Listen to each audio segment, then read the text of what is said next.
तांत्रिक है तो सर एक्शन भी होना चाहिए। जेडीयू खुद कह रही है कि वो मानसिक रूप से विक्षिप्त हैं, बीमार है मानसिक रूप से।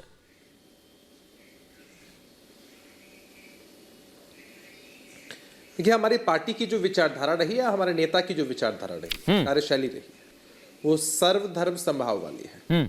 हम सनातन धर्म को मानते हैं। अगर व्यक्तिगत रूप से आप मुझसे पूछे तो मैं सनातन धर्म को मानता हूं, हिंदू हूं, लेकिन इसका यह मतलब नहीं होता है कि किसी अन्य धर्म के खिलाफ बोलूं या कोई ऐसी बात करूं जिससे द्वेष का वातावरण फैले। हमारा ऐसा मानना है कि संवैधानिक पद पर बैठे किसी भी व्यक्ति को नाप तोलकर बोलना चाहिए, नाप तोलकर बोलना चाहिए, नहीं कहना चाहिए जिससे किसी की भी धार्मिक भावना को ठेस पहुंचती हो। जी, लेकिन वो सरकार में है। धार्मिक भावनाओं को ठेस पहुंचाने का अधिकार किसी। बिल्कुल अभिषेक जी, हमारे आपके सहयोगी हैं, साथी हैं, प्रियंका जी कुछ कहना चाह रही हैं आपकी बात पे। प्रियंका जी बताइए, क्योंकि आज दोनों पार्टियां जो सरकार में वो मेरे साथ बैठी हुई हैं। प्रियंका जी बताइए।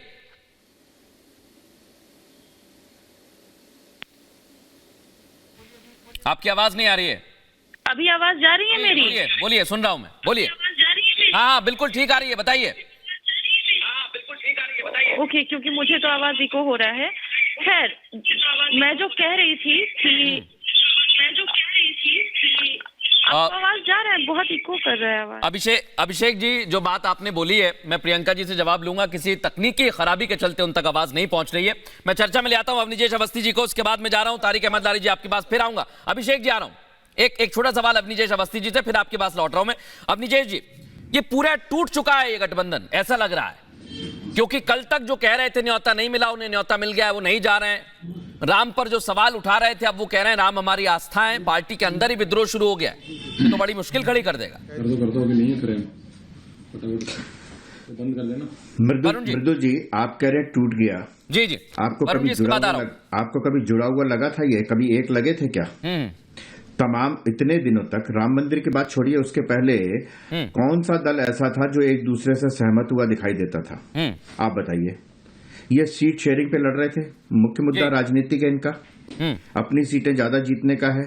किसी तरीके से ईडी और सीबीआई के को उससे बचने का है, और कोई कारण तो है नहीं, कोई लक्ष्य नहीं है इनका। सिर्फ इसलिए है, जहां तक ये कहते हैं कि ईडी जब छापे डालती है तो 300 करोड़ रुपए मिलते हैं, तो कहते हैं हमारे घर मिल रहे हैं तो उनके घर क्यों नहीं हुआ? ये तो मान लिया कि हम तो हैं, हम तो चोर हैं, लेकिन दूसरे चोर के क्या? अरे भाई, पहली बात ये मान लो ना कि तुम तो चोर हो। अगर ये मान लिया तो उसके बाद किस मुंह से आप जाते हो जनता से वोट मांगने?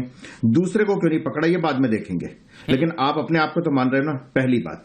दूसरी बात जो मृदुल जी आपने अभी लारी साहब से पूछी, मुझे समझ में नहीं आता कि लगातार 2 दिन तक ये बयान चलता रहा। आज अखिलेश यादव जी ने दिया है तो मुझे मालूम नहीं है, मैंने सुना नहीं है, लेकिन 2 दिन तक तो ये चलता रहा कि जो देने आए थे, निमंत्रण देने आए थे, उनको मैं जानता नहीं। मैं अपनी टीम से कहता हूं अवनीजेश जी, अवनीजेश जी, अब मुझे वो बयान सुनवाना भी चाहिए, मुझे लगता है जी, ताकि मैं और चर्चा करूं। मैं एक वरुण जी से सवाल ले लेता हूं, उसके बाद मैं अखिलेश यादव का बयान सुनाऊंगा, दोनों बयान सुनाऊंगा और दर्शक आज फैसला करेंगे। वरुण जी, मैं आपके पास आ रहा हूं। ये आपके अंदर ही टूट हो रही है सर। अलग अलग राज्यों के बड़े बड़े नेता कह रहे हैं कि ऐसा नहीं करना चाहिए, इस फैसले के खिलाफ उतर गए वो मैदान में। वरुण जी, राजस्थान में ज्यादा हो रही है। हाँ, जवाब ले लेता हूं। वरुण जी बोलिए। मृदुल जी, आपको स्वामी विवेकानंद जयंती की शुभकामना। भगवान आपको और ऊर्जा दे, जिससे आप जनता की आवाज और ज्यादा ऊर्जा के साथ उठा सके हमेशा। देखिए, 2 प्रश्न है। सबसे पहला प्रश्न तो ये, आप कह रहे हो विपक्ष में लड़ाई। एक मैं कई बार कहा, 9.5 साल से एक नैरेटिव सेट करने की कोशिश की जा रही है कि पुलिसिया सिस्टम हो जाए देश के अंदर, मिलिशिया सिस्टम हो जाए। अरे भाई, लोकतंत्र है, घर में भी 5 आदमी को एक स्वर में थोड़ी बोलते हैं, अपने अपने डिस्कशन करते हैं। डिबेट है तो क्या एक ही स्वर में सब बोलेंगे लिख करके एक साथ? कोई गाना गाएंगे? तो ये भारतीय जनता पार्टी जो मोदी सेंट्रिक अभी पार्टी विद द डिफरेंस तो है नहीं अटल जी अडवाणी जी के युग की, तो ये एक नैरेटिव सेट करना चाह रही है। भाई लड़ रहे हैं, भाई लड़ाई थोड़ी है, अपने अपने व्यूज को प्रकट कर रहा है तो लड़ाई होती है क्या?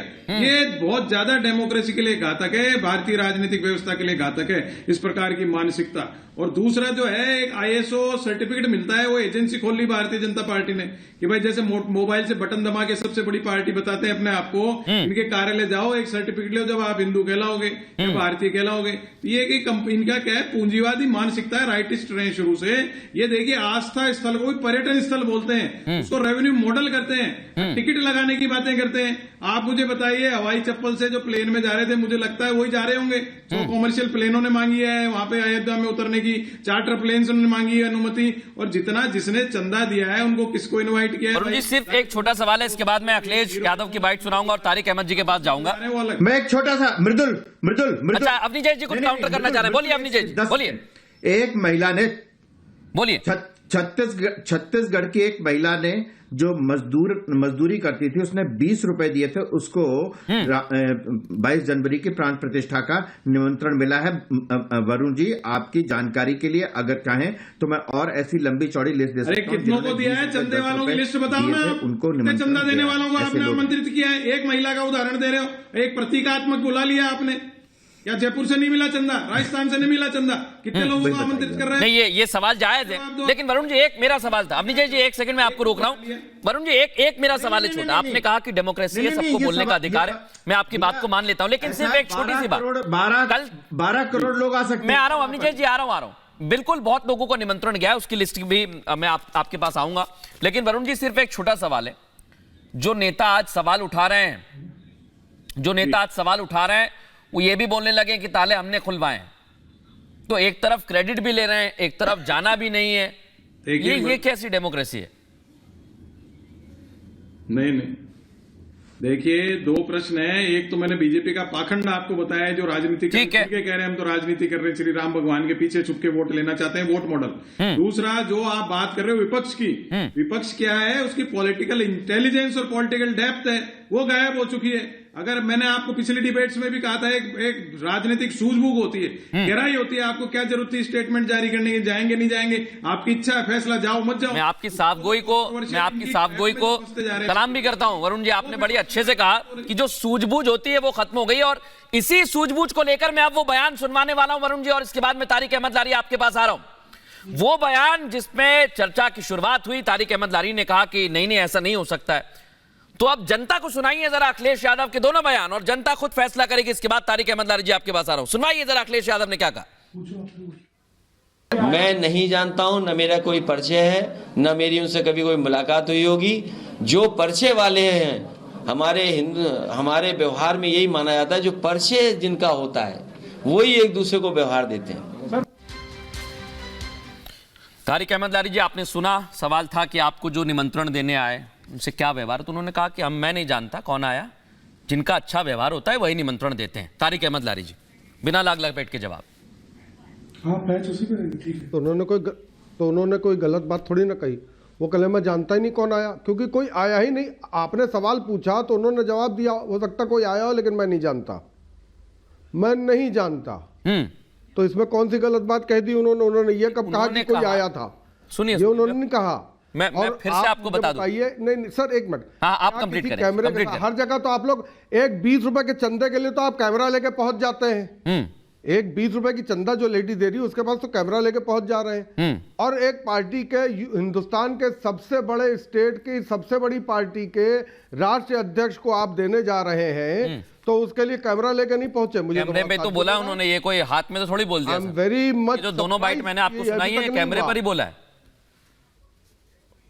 ये हाथ से नहीं बोला उन्होंने, ऐसे करके कैमरे पर ही। वही बात कह रहा हूं। हाँ। कि भाई आपने मुझे न्योता भेजा। मैं कहा ठीक है, हो सकता आया हो, मैं उनको नहीं जानता, मैं अब देखता हूं। हाँ। देखने पे क्या दिखा कि घर में न्योता नहीं, ऑफिस में न्योता नहीं, ट्रस्ट में न्योता नहीं, कौन आया ये भी नहीं पता। तभी तो उन्होंने कहा कौन आया मुझे, मैं नहीं जानता। बड़ी विचित्र बात है। और अनिला जी, मैं आपके पास आ रहा हूं, जवाब भी आपसे लेना चाहता हूं मैं इस पर। देख लिया, घर भी देख लिया, कोई नहीं आया। लेकिन